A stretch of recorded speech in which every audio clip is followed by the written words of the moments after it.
verb stem plus kijune. So, ibig sabihin po yung kachingu, before or bago.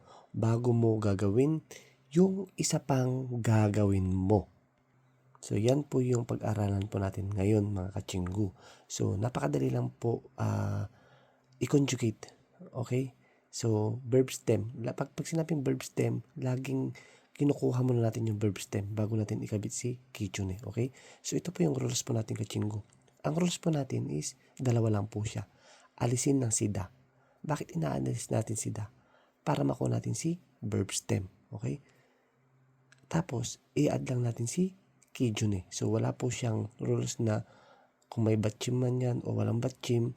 So, automatic po, idadagdag lang po si kijune after natin matanggal si da. So, dito po tayo, chingo, mag-practice muna tayo mag-conjugate. Okay? So, meron po tayong tatlong verbs po dito. Try mo natin i-conjugate upang sa ganon, bago tayo gumawa ng example na pangungusap. Okay? So, mukta. So, mukta is to eat. Ayan, to eat. Okay? So, para makuha natin yung verbs natin, alisin lang natin si da. So, ang matitira, pag inalis natin si da, mok. Mok. And then, sabi sa rules, dagdag si kijune. Okay? So, idagdag lang natin si kijune. May space po siyang kachinggo Ayan, kijune. Okay? So, bago kumain. Bago kumain. Next, chada. Chada is to sleep. To sleep. So, alisin natin si da.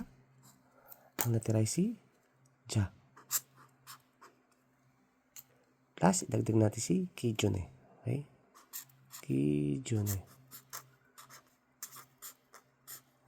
Bago matulog. Bago kumain, bago matulog. Mashida. Mashida is to drink. Okay? So, alisin natin yung da. Ganyan lang po pag-conjugate ng kachinggu. Alisin lang po yung da. So, ang natira si ma, shi. Dagdag natin si kijune. Kijune. Okay? Bago uminom. So, bago kumain, bago matulog, bago uminom. So, yan po yung ibig sabihin po yung mga kachinggo. So, at dahil alam na natin paano mag-conjugate, so kung di pa natin alam o di natin sundan, mag-practice muna bago tayo gumawa ng simpleng pangungusap gamit po ang kijune. Okay? So, dito po sa example natin kachinggo, yan, uminom ng gatas bago matulog.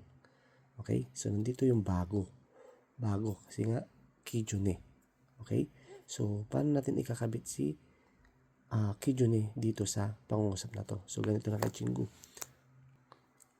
Bago matulog, uminom ng gatas. Okay? Bago matulog. So, bago matulog, ayan, bago daw matulog, chagi. Chada. Chada. Chagi.